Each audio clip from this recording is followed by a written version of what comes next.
So, up until now, we've seen that Yuji and Megumi enter colony number 1 and start searching for Higuruma. Rin and Remy both claim that they know exactly where Higuruma is located. Now, the story shifts back a bit in time. In March 2016, a burglar ends up murdering a mother and her daughter. The police arrest a guy named Keita for this crime, who happens to live in that same area. However, Keita maintained that he was completely innocent. Higuruma, who is a defense attorney, goes to meet Keita. Actually, when the police officers went to question Keita, he had bolted from the scene. The police chased him all the way to his house and found a bloodstained knife in his room, and the blood belonged to that mother and daughter. This meant that Keita was essentially caught red-handed. But Keita claims that he only ran from the police because he had his cat with him. In the place where he lives, keeping a cat isn't allowed. So, Keita ran just to protect his cat. And as for that knife, he says he just found it lying on the street. Higuruma now returns to his office, and his assistant Shimizu says that Keita's story sounds like a total lie. Why would Keita even pick up a knife lying on the road and then run away out of fear of the police? Higuruma says that the police have harassed Keita before, and he explained that he was going to turn the knife in at the station because calling the cops in his neighborhood isn't allowed. Otherwise, the wealthy people in the surrounding area would get annoyed. Keita works at a shelter called NPO, where he has to take care of elderly people. But he doesn't get an actual salary here. Instead, he just gets some pocket money and one meal a day. Even after all that, 500 yen is taken from Keita every month in the name of rent. Anyway, many people live in Keita's neighborhood who had criminal records before, so any one of them could be the thief. Higuruma starts digging into all their backgrounds because he was convinced that Keita was innocent. Shimizu says that since we are public defenders, we don't really get paid much anyway, and we have to work way more than that. Everyone knows that in this case, Keita is definitely going to be sentenced. Even so, why does Higuruma want to fight his case? To this, Higuruma says that sometimes you just have to fight cases like these. It keeps your mind sharp and focused. Then Shimizu yells back, saying it's not just sometimes, you always fight cases exactly like this. Shimizu then goes to a cafe to meet Takagi. Takagi used to work with Higuruma before. She explains that Higuruma has been like this from the very start. He isn't greedy for money at all. He once had a drunk driving case where a 19-year-old kid was pressured into drinking by his peers. Higuruma ended up losing that case, and then that kid started yelling at him,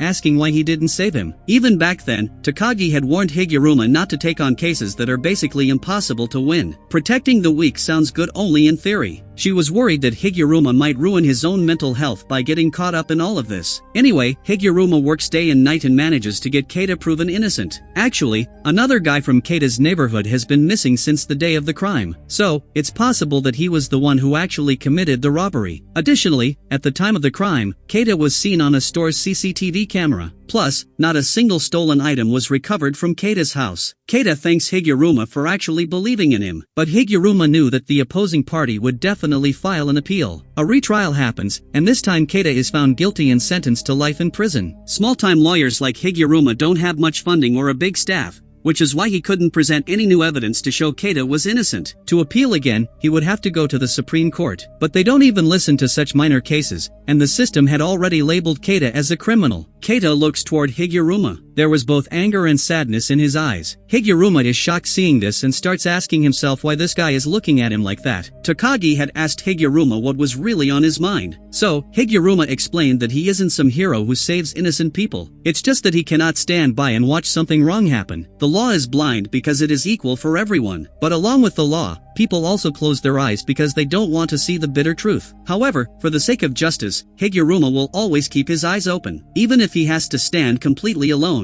Anyway, the judge says that if anyone objects to this decision, they can appeal to the Supreme Court within 15 days. Higuruma now stands up and starts slamming the gavel on the table. Everyone is shocked to see this, and they see a massive shikigami appearing over Higuruma. Higuruma says that everyone should sit down because this trial is going to start all over again. It was at this exact time that Higuruma's powers awakened, and we find out that Higuruma is also a player in the culling game. Anyway, the story comes back to the present. Rin and Remy both claim that they know where Higuruma is located, but one of them was definitely lying. We see a man named Reggie who had a ton of receipts and was waiting for his next victim to show up. Anyway, some time ago when Rin was in school, some boys were bullying a student. Rin watches all this from a distance and thinks to himself that this kid should speak up for himself. otherwise, these people will keep bullying him like this all year long. But Rin himself does nothing and just keeps watching this spectacle from afar. But just then, another student arrives and tells those bullies to stop. Rin thinks that another idiot has come just to get beaten up by them. But this student was none other than Yuji, who gives those bullies a total beatdown. And seeing this, Rin was absolutely shocked. The story comes back to the present. Rin takes Yuji near a theater and says that Higuruma stays inside there. Yuji thanks him and starts heading inside. Rin says that he has never personally met Higuruma,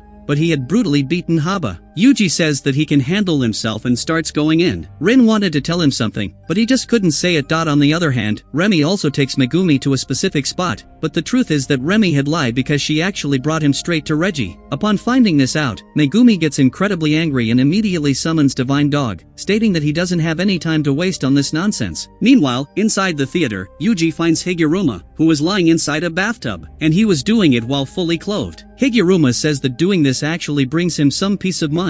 Yuji gets straight to the point, but Higuruma tells him that he's a lawyer and his consultation fee is 5,000 yen. Hearing this, Yuji is totally stunned. However, Higuruma was just joking. He said he wanted to see what it felt like to be a greedy lawyer. Yuji realizes that Higuruma isn't some ancient sorcerer but just an ordinary human who gained Jujutsu powers. So, there's a chance he might be able to convince him just by talking. Elsewhere, Reggie realizes that Megumi is actually very strong. So, he asks him to join his team and questions him about how much he really knows regarding the culling game. Megumi says that it's a ritual, and once it is completed, every single person in Japan will be changed. Hearing this, Reggie starts laughing and asks if he knows Kenjaku. Megumi knew that there would definitely be a sorcerer in the culling game who was acquainted with Kenjaku. Reggie believed that Kenjaku's actual plan is something else entirely. Suppose 1,000 sorcerers are participating in this game, and there are about 100 sorcerers in every colony. But in these colonies, there are also ultra-powerful people like Kashimo and Higuruma who can easily eliminate everyone else,